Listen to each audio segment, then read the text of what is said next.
WBC या white blood cells, WBC को और क्या बोलते हैं, ल्यूकोसाइट। क्या बोलते हैं, ल्यूकोसाइट।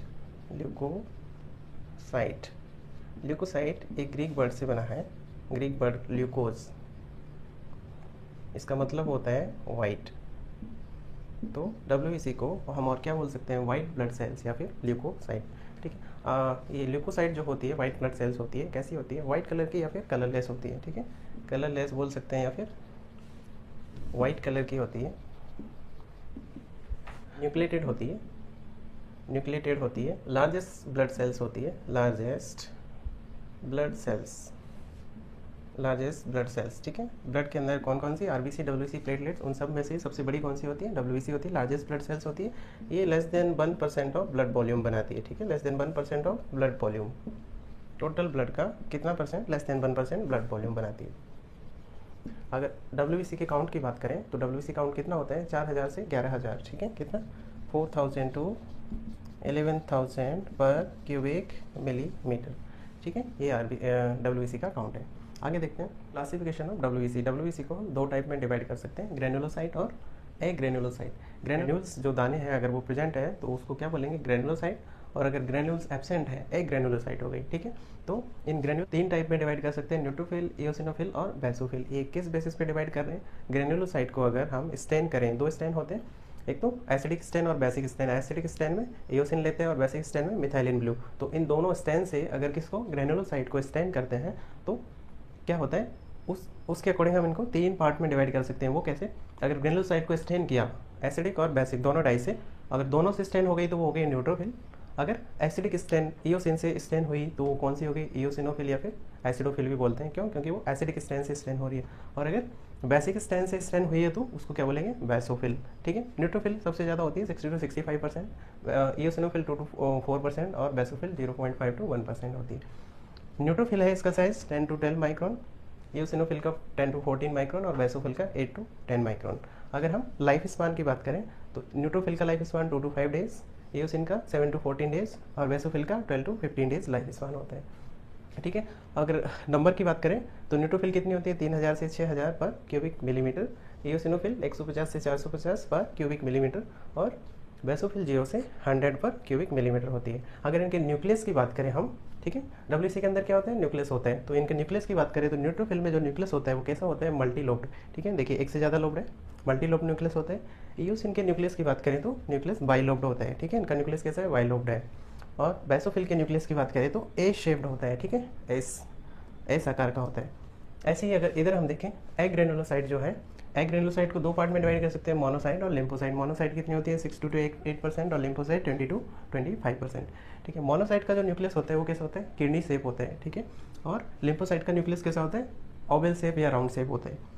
लिम्फोसाइट को भी हम दो टाइप में डिवाइड कर सकते हैं, बी लिम्फोसाइट और टी लिम्फोसाइट। टी लिम्फोसाइट जो है, टी लिम्फोसाइट भी चार टाइप की होती है, T helper, T killer, T suppressor, T memory, और टी किलर को टी साइटोटॉक्सिक भी बोलते हैं। ठीक है, और जो बी लिम्फोसाइट है, बी लिम्फोसाइट में भी दो टाइप की है, प्लाज्मा सेल और मेमोरी सेल। ठीक है, तो ये है डब्ल्यूसी का क्लासिफिकेशन। देखिए फर्स्ट डब्ल्यूसी कौन सी है, न्यूट्रोफिल। तो न्यूट्रोफिल क्या बनाती है, फर्स्ट लाइन ऑफ डिफेंस बनाएगी, फर्स्ट लाइन ऑफ डिफेंस किसके अंदर, ब्लड के अंदर। ठीक है, बॉडी के अंदर फर्स्ट लाइन ऑफ डिफेंस क्या होते हैं, स्किन होती है। ठीक है, ब्लड के अंदर फर्स्ट लाइन ऑफ डिफेंस क्या बनाती है, न्यूट्रोफिल बनाती है।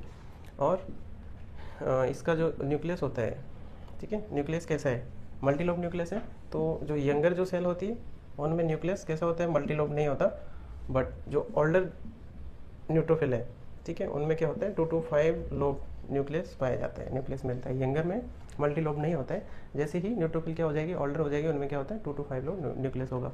इसके बाद इनके साइटोप्लाज्म में क्या होता है, ग्रेन्यूल्स जो होते हैं, ग्रेन्यूल्स जो है वो कैसे मिलेंगे, फाइन स्मॉल ग्रेन्यूल्स मिलेंगे।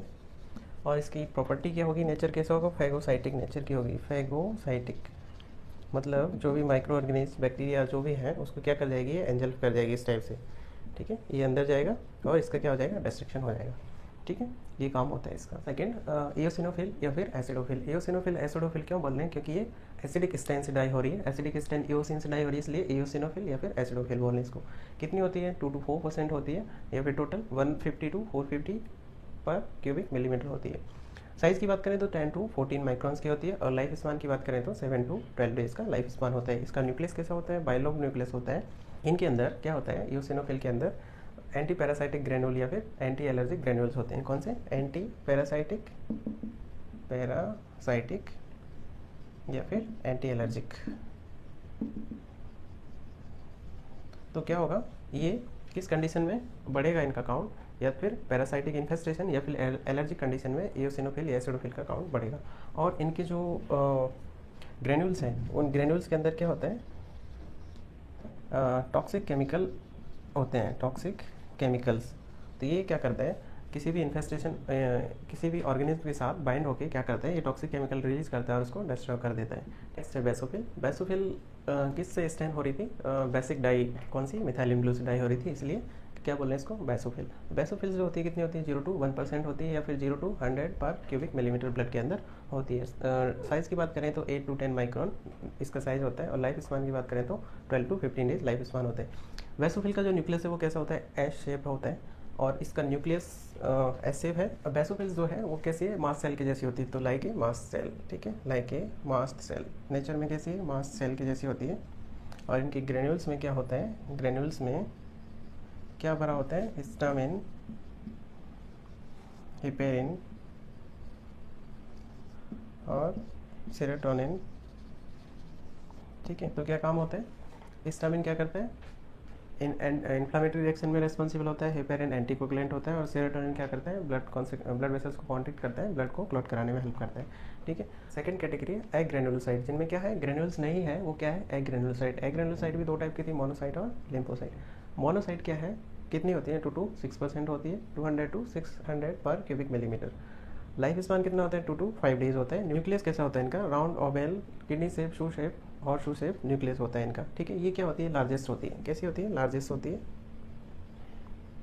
लार्जेस्ट डब्ल्यूबीसी कौन सी होती है, मोनोसाइट। और ये क्या करती है, न्यूट्रोफिल के साथ मिलके, किसके साथ, न्यूट्रोफिल के साथ मिलके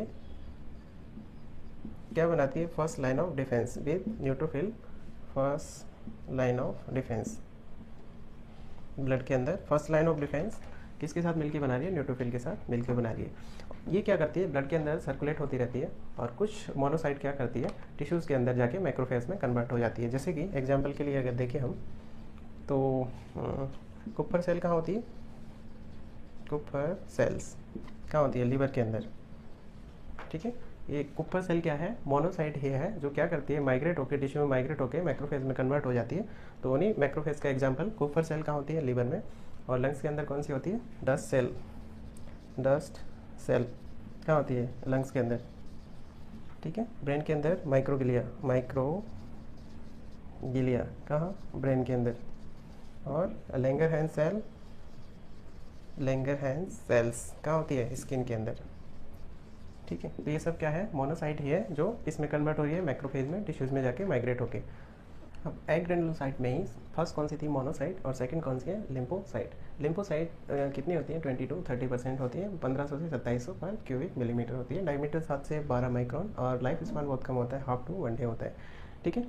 lymphocyte smaller to monocyte, monocyte से थोड़ी सी छोटी होती है और ये कहाँ होती है, लार्ज नंबर में प्रेजेंट कहाँ होती है, लार्ज नंबर में लिम्फॉइड टिश्यूज़ में प्रेजेंट होती है, लिम्फॉइड टिश्यूज़, ठीक है।